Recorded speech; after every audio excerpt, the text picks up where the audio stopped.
ಎಲ್ರಿಗೂ ನಮಸ್ಕಾರ. ಈಗ ಮಾವಿನ ಹಣ್ಣು ಸೀಸನ್ ಆಗಿರೋದ್ರಿಂದ ತುಂಬಾ ಚೆನ್ನಾಗಿ ಮಾವಿನ ಹಣ್ಣು ಹೊರಗಡೆ ಸಿಗ್ತಾ ಇದೆ. ಈ ರೀತಿ ಒಂದ್ಸಲ ಸ್ವೀಟ್‌ನ ಟ್ರೈ ಮಾಡಿ ನೋಡಿ. ಮಾವಿನ ಹಣ್ಣಲ್ಲಿ ಈ ರೀತಿನೂ ಸ್ವೀಟ್ ಮಾಡ್ಬೋದಂತ ನಿಮ್ಗೆ ಅನಿಸುತ್ತೆ. ಅಷ್ಟು ರುಚಿಯಾಗಿರುತ್ತೆ. ಜೊತೆಗೆ ಯಾವುದೇ ಬೇಕ್ರಿ ಸ್ವೀಟ್ಗಿಂತನೂ ಈ ಮಾವಿನ ಹಣ್ಣಿನ ಹಲ್ವಾ ಕಮ್ಮಿ ಇಲ್ಲ, ಅಷ್ಟು ಚೆನ್ನಾಗಿರುತ್ತೆ.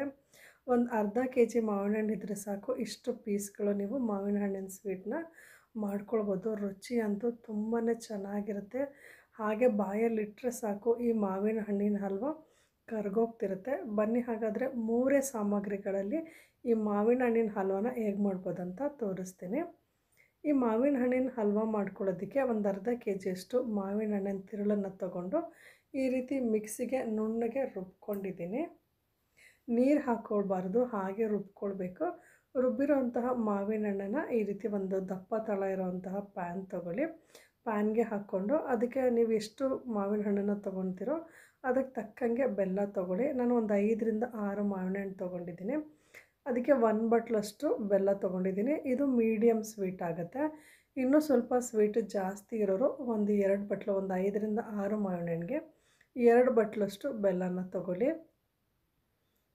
ಪ್ಯಾನ್ಗೆ ಮಾವಿನ ಹಣ್ಣು ಬೆಲ್ಲ ಹಾಕಾದ್ಮೇಲೆ ಈ ರೀತಿ ತಿರುಗಿಸ್ಕೊಳ್ಬೇಕು. ಈ ಹಂತದಲ್ಲೇನು ತಳ ಹಿಡಿಯೋದಿಲ್ಲ, ಹಾಗೆ ಲೈಟಾಗಿ ನೀವು ತಿರುಗಿಸ್ಕೊಂಡು ಸ್ವಲ್ಪ ಮಾವಿನ ಹಣ್ಣಿನ ಸ್ವಲ್ಪ ಬಿಸಿ ಆಗ್ತಿದ್ದ ಹಾಗೇ ಅದಕ್ಕೆ ಕಾರ್ನ್ಫ್ಲೋರ್ನ ಹಾಕ್ಕೊಳ್ಬೇಕಾಗತ್ತೆ.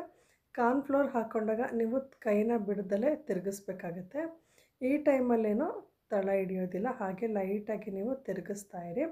ಸ್ವಲ್ಪ ಬಿಸಿ ಆಗ್ತಿದ್ದಾಗೆ ಬೆಲ್ಲ ಮತ್ತು ಮಾವಿನ ಹಣ್ಣಿನ ತಿರುಳು ಸ್ವಲ್ಪ ಬಿಸಿ ಆಗ್ತಿದ್ದಾಗೆ ಸ್ಟವ್ ಉರಿನ ಸಿಮ್ ಮಾಡಿಕೊಂಡು ಒಂದು 4 ಸ್ಪೂನು ಕಾರ್ನ್ಫ್ಲೋರ್ ತೊಗೊಂಡಿದ್ದೀನಿ. ನೋಡಿ, ಈ ರೀತಿ ಕಾರ್ನ್ಫ್ಲೋರ್ನ ಒಂದು 2ರಿಂದ 3 ಸ್ಪೂನಷ್ಟು ನೀರು ಹಾಕ್ಕೊಂಡು ಈ ರೀತಿ ಸ್ವಲ್ಪ ತೆಳುವಾಗೇ ಕಲಿಸ್ಕೊಂಡು ಮಾವಿನ ಹಣ್ಣಿನ ತಿರುಳು ಚೆನ್ನಾಗಿ ಕುದೀತಿರ್ಬೇಕಾದ್ರೆ ಈ ಕಲಸಿಟ್ಕೊಂಡಿರೋ ಅಂತಹ ಕಾರ್ನ್ಫ್ಲೋರ್ನ ಹಾಕ್ಕೊಳ್ಳಿ.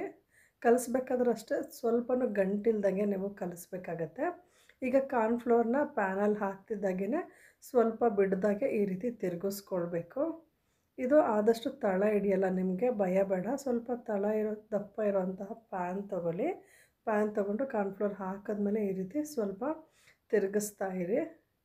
ತಿರುಗಿಸ್ತಾನೆ ನಿಮಗೆ ಗೊತ್ತಾಗುತ್ತೆ, ಬೇಗ ಗಟ್ಟಿ ಆಗಿಬಿಡುತ್ತೆ. ಇದು ಒಂದು 5ರಿಂದ 6 ನಿಮಿಷ ಅಷ್ಟೇ ಟೈಮನ್ನು ತೊಗೊಳುತ್ತೆ. ಕಾರ್ನ್ಫ್ಲೋರ್ ಹಾಕಿದ್ಮೇಲಂತೂ ಒಂದೊಂದು ನಿಮಿಷಕ್ಕೂ ಅದು ಸ್ವಲ್ಪನೇ ಗಟ್ಟಿ ಆಗ್ತಾ ಬರುತ್ತೆ.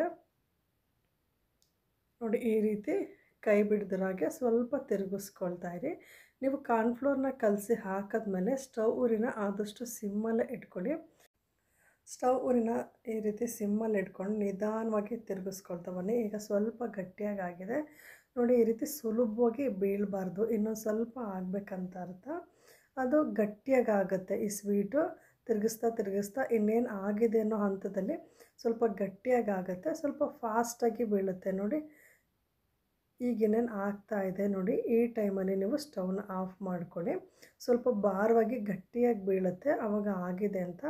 ಇನ್ನೂ ಗೊತ್ತಾಗಿಲ್ಲ ಅಂದರೆ ಸ್ವಲ್ಪ ಕಲರ್ ಚೇಂಜ್ ಆಗುತ್ತೆ, ಅದನ್ನು ನೋಡಿ ಸ್ಟವ್ ಆಫ್ ಮಾಡ್ಕೊಳ್ಳಿ. ನೀವು ಈ ಸ್ವೀಟ್ನ ಮಾಡೋದಕ್ಕೆ ಮುಂಚೆನೇ ಒಂದು ತಟ್ಟೆಗೆ ತುಪ್ಪ ಅಥವಾ ಎಣ್ಣೆನ ಹಚ್ಕೊಂಡಿರಿ. ನಿಮಗೆ ಯಾವ ಶೇಪಲ್ಲಿ ಬೇಕೋ ಆ ಶೇಪಲ್ಲಿ ಸ್ಪ್ರೆಡ್ ಮಾಡ್ಕೊಳ್ಳಿ. ರೌಂಡ್ ಬೇಕಂದರೆ ರೌಂಡಿಗಿರೋ ತಟ್ಟೆ ತೊಗೊಳ್ಳಿ, ಇಲ್ಲ ಅಂದರೆ ಈ ರೀತಿ ಸ್ಕ್ವೇರ್ ತಟ್ಟೆ ತೊಗೊಂಡ್ರೂ ನಡೆಯುತ್ತೆ. ನಾನು ಚಿಕ್ಕ ಟ್ರೇ ತೊಗೊಂಡು ಸ್ವಲ್ಪ ಎಣ್ಣೆ ಅಥವಾ ತುಪ್ಪ ಸವರ್ಕೊಂಡು ರೆಡಿ ಮಾಡ್ಕೊಂಡಿರೋಂತಹ ಹಲ್ವನ ಈ ಟ್ರೇಗೆ ಹಾಕ್ಕೊಂಡು ಸ್ಪೂನಲ್ಲೇ ಸ್ಪ್ರೆಡ್ ಮಾಡ್ಕೊಳ್ತಾ ಇದ್ದೀನಿ. ಇದು ತುಂಬ ಸಮಯನೂ ತಗೊಳ್ಳಲ್ಲ, ನಾವು ಕಾರ್ನ್ಫ್ಲೋರ್ ಹಾಕಿರೋದ್ರಿಂದ ಬೇಗ ಗಟ್ಟಿಯಾಗುತ್ತೆ. ನಿಮಗೆ ಬೇಗ ಆಗಬೇಕಂದ್ರೆ 1 ಅವರ್ ಫ್ರೀಝರಲ್ಲಿ ಇಟ್ಕೊಂಡು ತೆಗೆದ್ರೆ ಬೇಗ ಗಟ್ಟಿಯಾಗುತ್ತೆ. ಹೊರಗಡೆ ರೂಮ್ ಟೆಂಪ್ರೇಚರಲ್ಲೇ ಇಟ್ಕೊಳ್ತೀವಿ ಅಂದರೆ ಒಂದು 2 ಅವರ್ ಆದಮೇಲೆ ಈ ರೀತಿ ಗಟ್ಟಿಯಾಗುತ್ತೆ. ಗಟ್ಟಿಯಾಗಿ ಆದಮೇಲೆ ನೀವು ಪೀಸ್ನ ಮಾಡಿಕೊಂಡ್ರೆ ಪೀಸು ಚೆನ್ನಾಗಿ ಬರುತ್ತೆ. ನೋಡಿ, ಎಷ್ಟು ಸುಲಭವಾಗಿ ನಾವು ಹೊರಗಡೆ ತರ್ತೀವಲ್ವ ಸ್ವೀಟು, ಅದೇ ರೀತಿ ಪೀಸ್ ಆಗ್ತಾಯಿದೆ.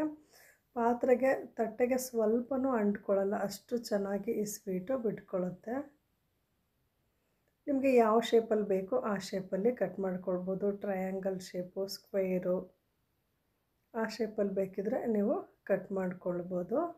ನಾನಿಲ್ಲಿ ಸ್ಕ್ವೇರ್ ಶೇಪಲ್ಲಿ ಸಿಂಪಲ್ಲಾಗಿ ಕಟ್ ಮಾಡ್ಕೊಳ್ತಿದ್ದೀನಿ. ನೋಡಿ, ತೆಗಿತಾ ಇದ್ದಾಗೆ ಎಷ್ಟು ಚೆನ್ನಾಗಿ ಈ ಹಲ್ವಾ ಬಿಟ್ಕೊಳ್ಳುತ್ತೆ ಅಂತ. ತಟ್ಟೆಗೂ ಸ್ವಲ್ಪ ಅಂಟ್ಕೊಳ್ಳಲ್ಲ, ಸ್ವಲ್ಪನೂ ಕಿತ್ತೋಗಲ್ಲ. ನೀವು ಯಾವ ರೀತಿ ಮಾಡಿದ್ರೂ ಆ ರೀತಿ ಈ ಸ್ವೀಟ್ ಬರುತ್ತೆ. ಆದರೆ ಹದವಾಗಿ ಬೆಂದಿರಬೇಕಷ್ಟೆ. ಚೆನ್ನಾಗಿ ಬೇಯಿಸ್ಕೊಂಡು ಸ್ಟವ್ನ ಆಫ್ ಮಾಡಿಕೊಂಡು ತಕ್ಷಣವೇ ಈ ತಟ್ಟೆಗೆ ಹಾಕ್ಕೊಂಡ್ರೆ ಕರೆಕ್ಟಾಗಿ ಬರುತ್ತೆ. ಸ್ವೀಟ್ನ ನಿಮಗೆ ಹೆಚ್ಚು ಕಮ್ಮಿ ಬೇಕಾದರೆ ಮಾವಿನ ಹಣ್ಣಲ್ಲೂ ಸ್ವೀಟ್ ಇರೋದ್ರಿಂದ ನೋಡ್ಕೊಂಡು ಹಾಕ್ಕೊಳ್ಳಿ. ನೋಡಿದ್ರಲ್ವ ಎಷ್ಟು ಸುಲಭವಾಗಿ ಈ ಹಲ್ವಾ ಮಾವಿನ ಹಣ್ಣಿನ ಹಲ್ವಾನ ಮಾಡ್ಕೊಳ್ಬೋದು ಅಂತ. ತುಂಬಾ ರುಚಿಯಾಗಿರುತ್ತೆ.